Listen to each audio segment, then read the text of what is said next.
Hey, I'm golf broadcaster Matt Adams. The updated and expanded second edition of my book, The Golf Round I'll Never Forget, Golf's Biggest Stars Recall Their Finest Moments, is now available. Readers can expect to march with Arnie's Army at the 1960 U.S. Open, relive Jack Nicklaus's remarkable 1986 Masters win, and be amazed by the Tiger Slam. The Golf Round I'll Never Forget, Golf's Biggest Stars Recall Their Finest Moments. Pick it up where fine books are sold, including BarnesandNoble.com and Amazon.com.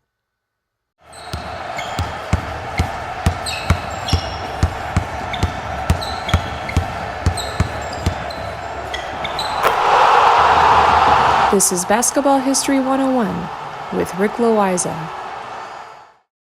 Welcome back to Award-winning Basketball History 101, part of the Sports History Network. I am your host, Rick Loayza, and this is the podcast we bring to life some of the forgotten stories from basketball history. We are bringing old school basketball to a new school audience, and today we bring you the story of Indiana high school basketball. If you have ever been there, high school basketball is the most popular sport in the state of Indiana, and I want to be clear that this does not mean that Indiana ignores other sports. The Indianapolis Colts football team gets plenty of fans to show up, as do the Indiana Pacers of the NBA.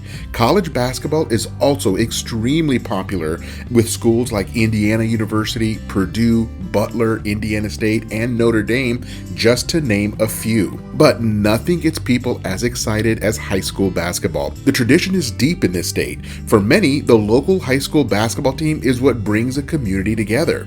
Most of the state is rural, and I have driven through Indiana many times. As I drive up and down I-65, I see mile after mile of cornfields or soybean fields.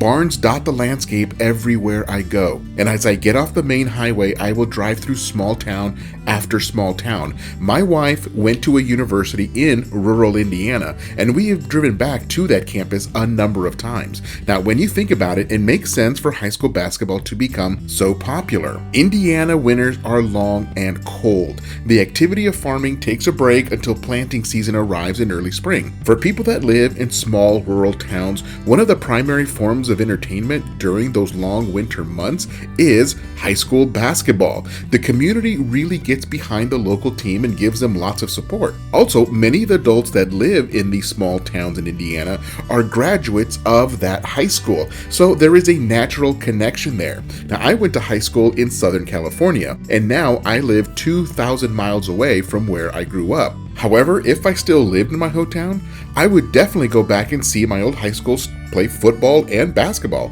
It's just part of who I am, so it makes sense for these small towns to really get behind the local basketball team. Because it is not just about basketball, it is also about that sense of community. When Mitchell High School in Mitchell, Indiana played North Bedford Lawrence High School, it is a big deal. Defeating the neighboring town comes with bragging rights all year long. It really runs deep in Indiana. As for players, if you have a successful season, you become the kings of the town or even the county. Everybody is looking at you, shouting encouragement if they see you out in the town. And if by chance your team wins the Indiana State Championship, then you become immortalized. Now, you might know the movie Hoosiers. It is actually one of my favorite movies of all time. It is the story of Little Hickory High School from Hickory, Indiana. And this little school with only around 100 students goes on to defeat much larger city schools to win the Indiana State Championship. And Hickory won that championship on a game-winning shot by Jimmy Chitwood. It is a fantastic ending to that movie. Well, that movie is technically a work of fiction, but it is loosely based on a real school, Milan High School from Milan, Indiana in 1954, where they won the Indiana State Championship against all odds. And they won that real championship on a game-winning shot by Bobby Plump. And Plump is still a hero in Milan for that shot. He became so popular that as an adult, he won a seat to the Indiana State House of Representatives. He also opened a restaurant in Indianapolis called Plump's Last Shot, with memorabilia from his time at Milan High School. And by the way, I do a full episode on the story of Milan High School in case you want to go back and check it out. It is episode 45. But you get my point. The state of Indiana obsessed with high school basketball. The conditions are just perfect for high school basketball to thrive. The game of basketball is one that can be practiced alone, and nearly every home and every barn has a hoop attached to it where kids can grow up working on their shot in the solitude of rural Indiana. And get this, 15 of the 16 largest high school basketball gyms in the United States are in the state of Indiana. And let that just sink in for a moment. That's how big it is in Indiana. They love their high school basketball. So if I haven't made that clear enough, another aspect of high school basketball in Indiana which really helps with the popularity is that for nearly 100 years, the end of season state championship tournament was in a single division. So let me take a moment to explain that. In most states like California, Illinois, New York, or what have you, basketball, like most sports, is divided into divisions for the purposes of state championships. In many states, the very largest city schools play in the top division, and then the above average size suburban schools will play in perhaps a secondary division, with the smaller rural schools playing in their own division.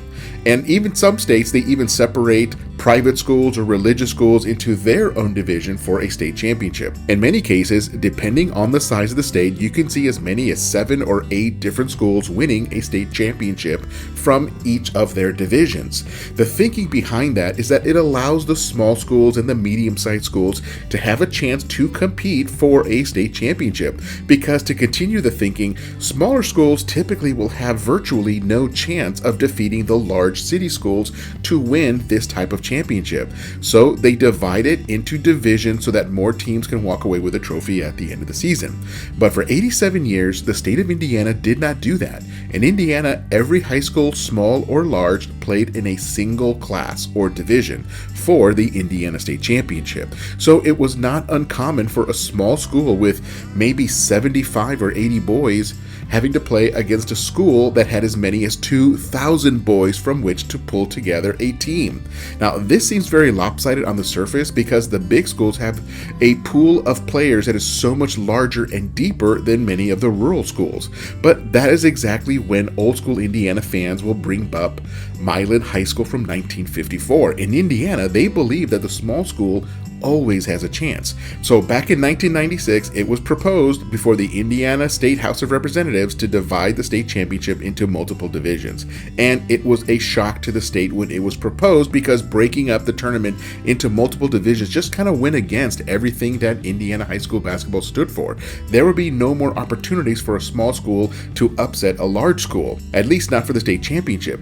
The 4 divisions would include a top division for the largest schools, of course, and then the bottom division was for those small rural schools, and then the middle 2 divisions were mostly suburban schools of different size. Well, you can only imagine that the people of Indiana could not stand for this, and I'll be right back with how the state of Indiana reacted to this massive change.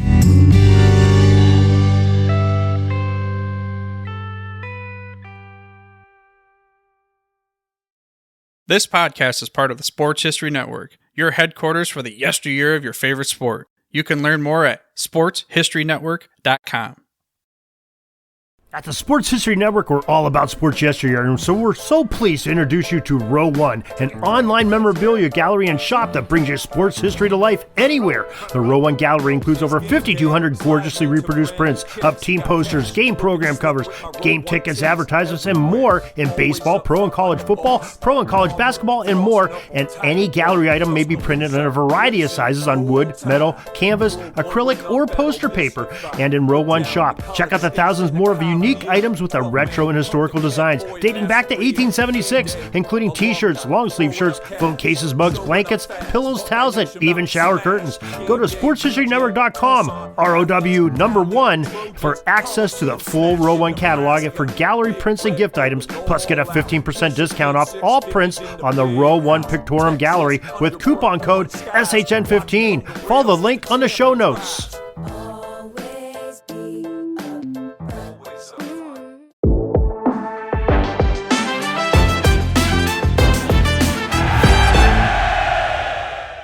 Hello, sports history fans. I'm Ross from the podcast Pigskin Tales. You're about to jump into another thrilling sports history moment, but first, let's dive into today's sponsor, just in time for the holiday season. Introducing Art of Words, the brainchild of word artist Dan Duffy from Philadelphia. Dan meticulously crafts stunning images by handwriting relevant words from some of the greatest sports moments in time. These unique, budget-friendly illustrations are the perfect gift, sparking cherished memories and capturing hearts. Choose from city skylines, sports, history, and musicians to find a piece for everyone. And here's the exciting part. For that sports fanatic in your life, gift them a piece of their favorite team or player's history. Art of Words tells a compelling story. Explore collegiate stadiums, each meticulously crafted with every football victory etched into words. Or venture into baseball stadiums, handwritten with every player from the team's illustrious history. My favorite on the site is Bryce Harper 2021 MVP year. Because I'm a big stats guy, I think that's one of the coolest things ever. Check it out. Don't wait. Order a print today for yourself and your loved one this holiday season. Transform your wall into a gallery of captivating art and surprise your family and friends with a print of their own. Use code SHN15 at artofwords.com for a 15% discount on your order in November and December. Visit Art of Words, where words magically transform into stunning art, evoking cherished memories and touching the hearts of those who you care about. Again, use the code SHN15 for 15% off at artofwords.com. Welcome back to the show, and let us continue with our story on Indiana high school basketball. Now, just before the break, I shared how the state of Indiana proposed breaking up the Indiana State Championship Tournament into 4 divisions, with schools being placed in one of the 4 divisions based on their size. With this proposal, there would never again be a small school winning it all, like Milan High School did in 1954. All of the small rural schools would compete against each other, of course, and then one of them would win their divisional state championship. But it would not be the same.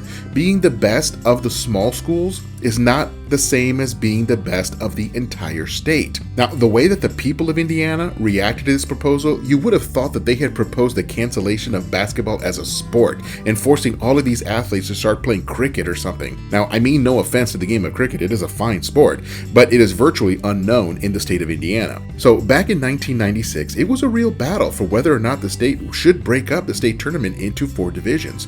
In general, the citizens of Indiana hated it. It was tradition for Indiana to have just a single division and a single state championship, and that is what made high school basketball in Indiana so special and different from the other 49 states in the country. And the people behind the proposal kept hammering at the fact that there would now be 4 state champions every year, 1 for each division, and it also ensured that a small school would win every single year within the small school division. They said that there would now be more trophies to go around, and isn't that a good thing? Well, you might remember that in the first half of this episode, I mentioned the name Bobby Plump. He was a star player for that little Milan High School in 1954, and he was also a member of the Indiana State House of Representatives. Well, he equally hated that proposal and fought hard against it. He used every political tool he had to delay the vote. After all, he was literally the face of small school high school basketball. Every high school basketball fan in the state knew who Bobby Plump was and how he made that game-winning shot in 1954 to defeat the much larger Muncie Central High School. Bobby Plump was like a mythical hero in Indiana, and he just happened to be a state representative who could do something about it. Now, even John Wooden was against the proposal at the time. Here is a quote from John Wooden, and it is a longer one, so here goes. Quote, "Although there is no progress without change, all change is not progress. A change to class basketball and Indiana high school tournament play would not be progress. More doesn't mean better, nor does bigger.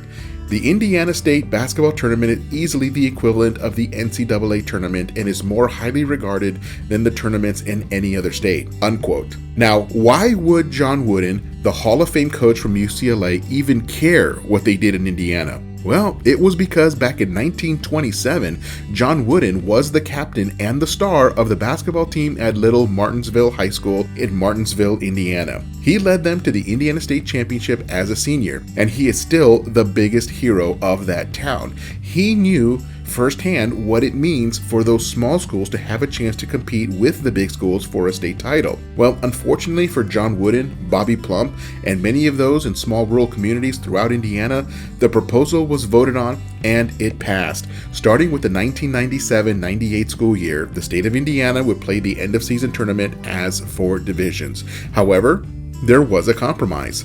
Once the 4 state champions secured their trophies, the state of Indiana would bring together all 4 of those champions for a quick weekend tournament in something called the Tournament of Champions. The 4 teams would be matched up for a semifinal game, and then the 2 winners would play each other the next day for the championship of all championships. So this was a bit of a compromise, but people still didn't like it. But it has now been 27 years since that format was changed, and people have simply gotten used to it. You now have an entire generation that has grown up with the new format being normal. Many of the people that fought against the change are no longer with us. There are not that many people left who were witnesses to the Milan Miracle of 1954. But as you can see, high school basketball still runs deep in the communities and culture of Indiana, and I hope it always does. Well, that is it for today. Join us next week when we embark on a new series where we put our spotlight on those ABA teams that were not part of the merger with the NBA. What were their stories? Most of those teams have been forgotten, but that's exactly why we do this. That's next time on Basketball History 101, part of the Sports History Network, the headquarters of Sports Yesteryear. Go to sportshistorynetwork.com to find out more about this and other sports history podcasts. If you like what you hear, please hit that subscribe button wherever you get your podcasts, and check out our page on Facebook. It's called Basketball History 101 Podcast. There you will find shorter historical posts as well as comments and discussion starters on today's game. I'll also announce there when new episodes come out. I want to thank my producer and editor, Jacob Loayza. Join us each week as we continue to mine the history of basketball for more great stories in the past. Take care and see you soon.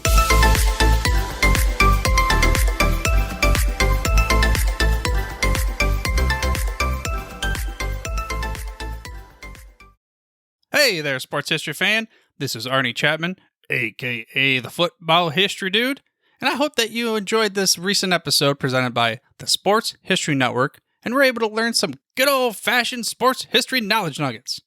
I started the Sports History Network back in 2020 with the mission to help podcasters find a community of like-minded sports history nerds, as well as helping aspiring podcasters to start their own shows. We have a little bit over 30 shows on the network right now covering all sorts of sports history, but as far as I'm concerned, we're just at the toothpick in the ocean moment, that can't even figure it out because there's so much more coming. We wanted to create the ultimate headquarters for sports yesteryear, starting with Podcast Network and our website, but we're going to continue to move into other mediums as well. And here's the cool part, because we want you to be part of our team. So if you're interested in starting your own podcast, or maybe being a guest on one of our shows, or who knows, maybe even writing an article for us over on the website, seriously, all you got to do is reach out to us on the contact page over at sportshistorynetwork.com. You can be as technologically savvy as a Neanderthal tapping on a stone trying to figure out this whole hieroglyphics thing back in the day. Again, it doesn't matter, because even if you don't understand the whole podcast space, we have a production team that can pretty much help you out with doing everything. All you got to do, head over to sportshistorynetwork.com, head to the contact page, fill it out. That message goes right to me, and I'll reach out to you as soon as I can. But for now, dude, I'm through if you're through.